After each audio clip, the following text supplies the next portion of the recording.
हरे कृष्णा कृष्ण कृष्णा हरे हरे, हरे राम राम राम हरे हरे। आप सभी का स्वागत है हमारे पॉडकास्ट जिसका नाम है जिज्ञासा पॉडकास्ट इस्कॉन झुनझुन का ऑफिशियल पॉडकास्ट है।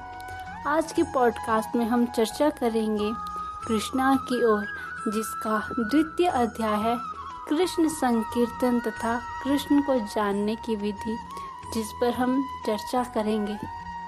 हरे कृष्ण कृष्ण कृष्ण हरे हरे, हरे राम राम राम हरे हरे। यह दिव्य ध्वनि तरंग है। यह हमारे मानसिक दर्पण पर पड़ी धूल को हटाने में सहायक होगी। हम कृष्ण का ही अंश है और हमारा वास्तविक स्वरूप है भगवान के चरण कमल की सेवा करना। लेकिन भौतिक गतिविधियों के हेर फेर के कारण हमने अपने मन रूपी स्पष्ट दर्पण को धूमिल कर लिया है, जिसके कारण कुछ भी स्पष्ट रूप से दिखाई नहीं देता है। हरे कृष्ण का यह दिव्य शब्द कंपन हमारे मन रूपी दर्पण से इस धूल को हटा देगा और हमें हमारा वास्तविक स्वरूप देखने की क्षमता देगा। हरे कृष्ण महामंत्र का निरंतर जप करने से हमारी चेतना शुद्ध होती चली जाती है और हमारे सभी भौतिक कष्ट दूर होते चले जाते हैं। लेकिन जब तक हम अपनी आध्यात्मिक चेतना में नहीं होते, तब तक इस भौतिक ज्वाला की बुझने की कोई संभावना नहीं है। भगवान श्री कृष्ण के इस भौतिक संसार में अवतार लेने का एक ही उद्देश्य था, धर्म की स्थापना के माध्यम से सभी जीवों के सांसारिक कष्टों की ज्वाला को बुझाना। श्रीमद् भगवत गीता में भगवान श्री कृष्ण अर्जुन से कहते हैं, यदा यदा हि धर्मस्य ग्लानिर्भवति भारत, अभ्युत्थानम् अधर्मस्य तदात्मानं सृजाम्यहम्, परित्राणाय साधूनां विनाशाय च दुष्कृतां, धर्म संस्थापनार्थाय संभवामि युगे युगे। तात्पर्य, हे अर्जुन, जब भी और जहाँ भी धर्म की हानि और अधर्म की वृद्धि होती है, मैं अवतार लेता हूँ। मैं इस युग में पुण्यात्मा लोगों की रक्षा, दुष्टों के विनाश और धर्म की पुनः स्थापना के लिए अवतार लेता हूँ। इस श्लोक में भगवान श्री कृष्ण द्वारा धर्म का प्रयोग किया गया है। वैदिक साहित्य के अनुसार धर्म केवल विश्वास नहीं है। विश्वास बदल सकता है, लेकिन डर नहीं। पानी की तरलता को बदला नहीं जा सकता है। यही उसका वास्तविक धर्म है। पानी किसी भी अवस्था में हो, चाहे वो कठोर अवस्था में हो अथवा गैस अवस्था में हो, परिस्थिति अनुकूल होने पर वह पुनः अपनी वास्तविक स्थिति में आ जाता है। यही उसका वास्तविक धर्म है। वह अपने धर्म से विचलित नहीं होता है। ठीक उसी प्रकार हम भी भगवान श्री हरि के ही अंश हैं।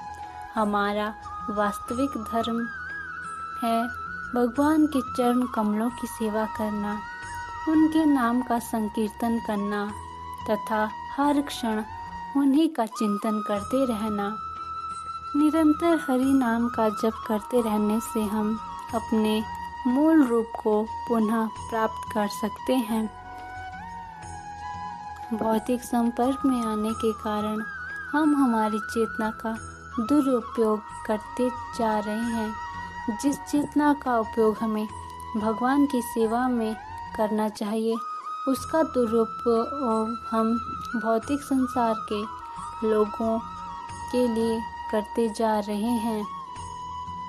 हमारी स्वामी बने रहने की इच्छा के कारण हम माया के ही दास बने हैं, जबकि हम वास्तविकता में श्री हरि के दास हैं।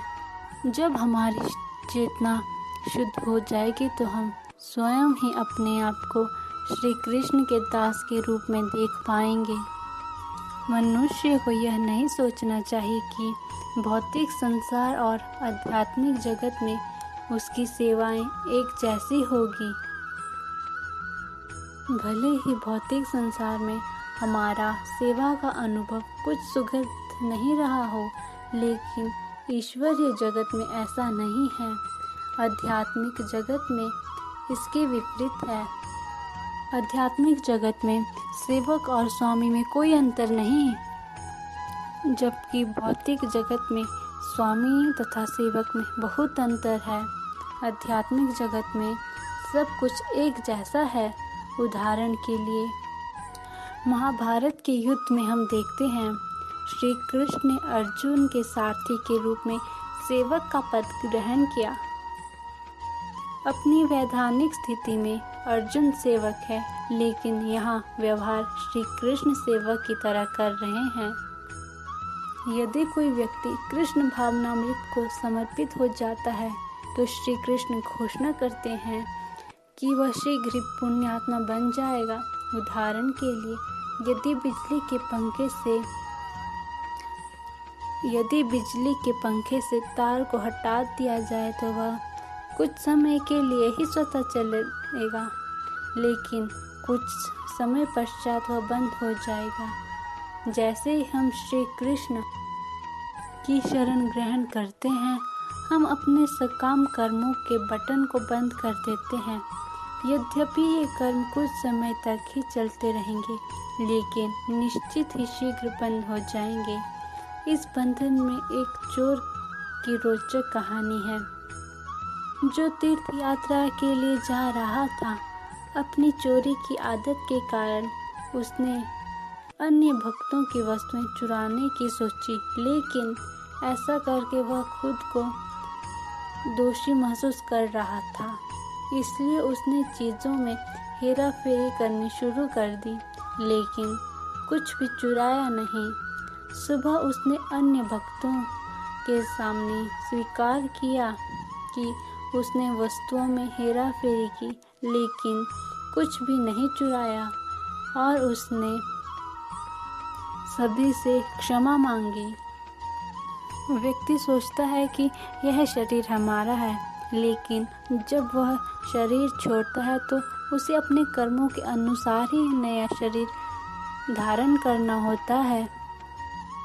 जब यह भौतिक शरीर पुराना और जीर्ण हो जाता है या दुर्घटना के कारण दुर्बल हो जाता है, तब जीवात्मा इसे गंदे और फटे पुराने वस्त्र के समान त्याग कर नए वस्त्र अर्थात नए शरीर को धारण करती है।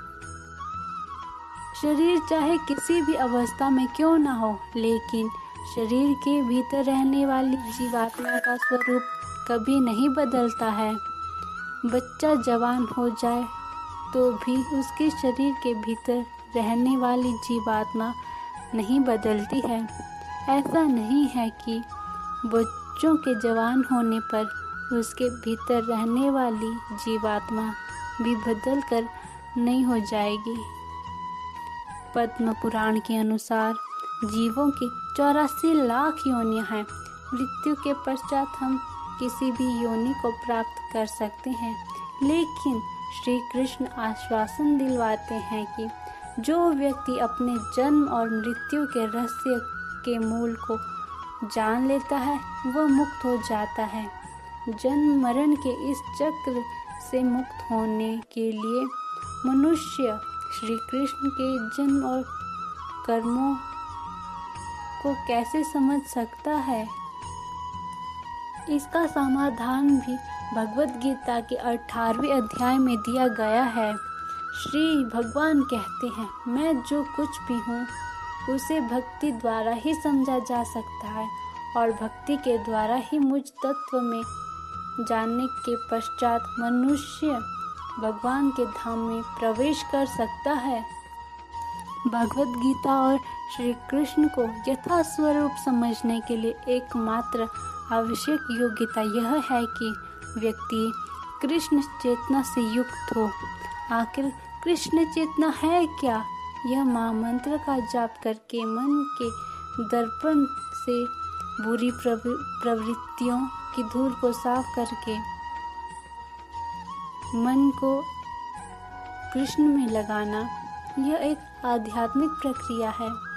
हरे कृष्ण कृष्ण कृष्ण हरे हरे, हरे राम राम राम हरे हरे। इस मंत्र का जाप तथा भगवत गीता के अध्ययन से हम धीरे धीरे शुद्ध चेतना को प्राप्त हो सकते हैं। भगवान श्री कृष्ण सदा हमारे दिल में मौजूद है। इस शरीर रूपी वृक्ष पर दो पक्षी आत्मा और परमात्मा रूपी बैठे हैं। आत्मा रूपी पक्षी इस वृक्ष के फल खा रहा है और भगवान रूपी पक्षी केवल साक्षी के रूप में मौजूद है। आत्मा के भीतर स्थिर परमेश्वर उसे मन के दर्पण पर जमी सारी धूल साफ करने में मदद करते हैं। श्री कृष्ण साधु मानसिकता वाले सभी व्यक्तियों के मित्र हैं और कृष्ण चेतना को जगाने का प्रयास साधु संघ द्वारा ही होता है। श्रवण और कीर्तन द्वारा मनुष्य कृष्ण के विज्ञान को समझने के स्तर पर पहुंच जाता है और इस प्रकार वह कृष्ण को समझ सकता है। कृष्ण को समझने के लिए वह भक्तों का संग लेता है। कृष्ण को समझने के पश्चात मनुष्य तुरंत श्री कृष्ण के वैकुंठ में पहुंच जाता है। इस वैकुंठ लोक का वर्णन भगवत गीता में इस प्रकार किया गया है। न तत्भास्यते सूर्यो न शंका को न पावकः यद्गत्वा न निर्वर्तन्ते तत्धाम परम मम। न सूर्य न चंद्र न बिजली मेरे उस धाम को प्रकाशित करती है। जो आत्मा वहाँ पहुँचती है वह इस भौतिक संसार में कभी नहीं आती है। कृष्ण चेतना की यह प्रक्रिया वास्तविक में कठिन नहीं है। श्री कृष्ण अर्जुन को यही सिखाना चाहते हैं। यदि हम गीता को उसी तरह समझे जिस तरह अर्जुन ने समझा तो हमें जीवन के लक्ष्य तक पहुंचने में कोई कठिनाई नहीं होगी। और यदि अगर हम भगवत गीता की व्याख्या अपनी सांसारिक शैक्षणिक विद्वत्ता के अनुसार करेंगे तो सब कुछ गलती हो जाएगा। कलयुग में हरि नाम ही एकमात्र उद्धार का उपाय है, जिससे मन रूपी दर्पण पर जमी हुई धूल हट जाएगी। कृष्ण चेतना को जगाने के लिए हमें भारी मदद की जरूरत नहीं है, क्योंकि श्री कृष्ण चेतना पहले से ही हमारे भीतर सुप्त रूप में व्याप्त है। वास्तविकता तो यह है कि कृष्ण चेतना ही हमारा सच्चा गुण है। हमें बस इस प्रक्रिया के माध्यम से इसे जगाना है। कृष्ण चेतना वास्तविक सत्य है, यही शाश्वत सत्य भी है। यह कोई हठधर्मिता या किसी संस्था द्वारा थोपी गई मान्यताओं का संग्रहण नहीं है। यह हर जीवित प्राणी में मौजूद है, चाहे मनुष्य हो या पशु। लगभग 500 साल पहले श्री चैतन्य महाप्रभु दक्षिण के एक घने जंगल में भ्रमण करते हुए हरे कृष्ण महामंत्र का जप कर रहे थे। तब बाघ, हाथी, हिरण आदि सभी जंगली जानवर कृष्ण के पवित्र नामों की धुन पर थिरक रहे थे। उन्होंने संकीर्तन नृत्य में भाग लिया। बेशक यह संकीर्तन की शुद्धता पर निर्भर करता है, लेकिन जैसे जैसे हम जप में आगे बढ़ेंगे शुद्धि अवश्य होगी। धन्यवाद। जय प्रभुपाद, जय जय प्रभुपाद। पतित पावन श्रील प्रभुपाद।